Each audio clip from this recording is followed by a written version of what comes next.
Le premier projet de loi portant création d'un établissement public à caractère professionnel dénommé Bureau national de la carte brune CEDEAO. Ce projet de loi passe avec 75 voix pour, 0 contre et 0 abstention.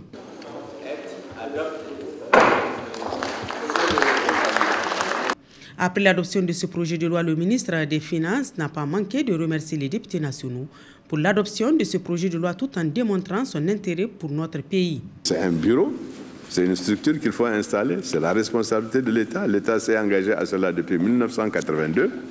Donc nous sommes en train de le concrétiser en faisant le pari que les gens auront de moins en moins de tracasseries lorsqu'ils auront des problèmes de circulation ou d'accident dans les autres pays de la CEDEAO.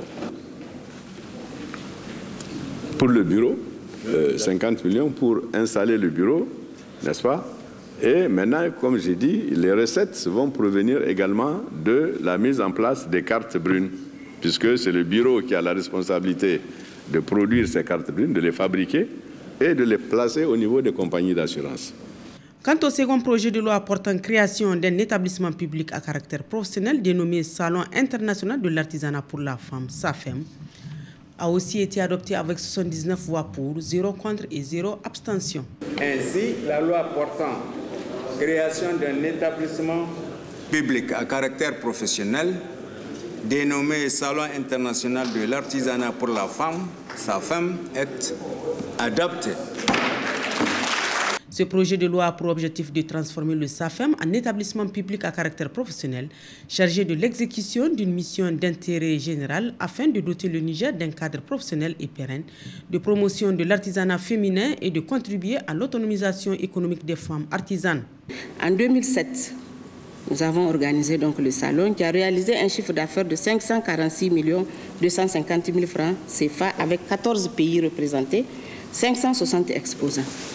En 2009, donc 961 993 400, 16 pays représentés, 756 exposants. Donc en 2011, 1 400 millions, 25 pays, 850 exposants. Donc vous voyez, d'année en année, même si c'est 2 ans, tous les 2 ans, en tout cas le chiffre d'affaires ne peut que se rehausser. Nous tirons beaucoup de profit justement par rapport à la réalisation de ces chiffres d'affaires. Non seulement ce n'est pas au niveau de l'État même, au niveau même des femmes. Au niveau des femmes, donc ça augmente l'autonomisation des femmes. Tous les exposants étrangers qui rentrent donc, payent les taxes statistiques.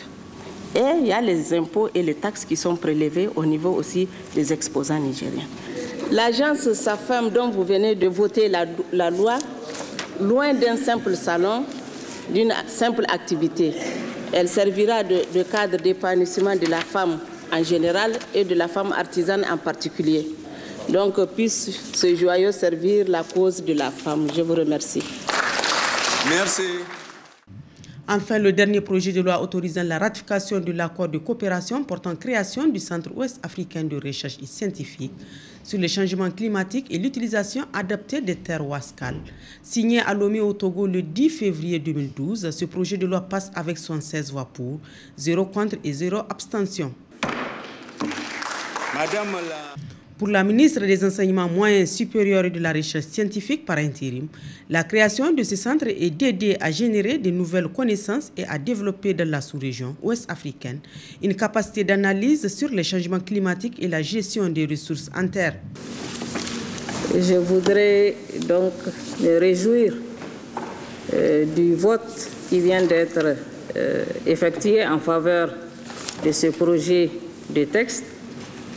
Vous venez là de doter le Niger d'un instrument très important qui permet justement à notre pays d'intégrer et même d'être vraiment à la tête des pays qui ont le souci de ce thème d'actualité, à savoir le changement climatique.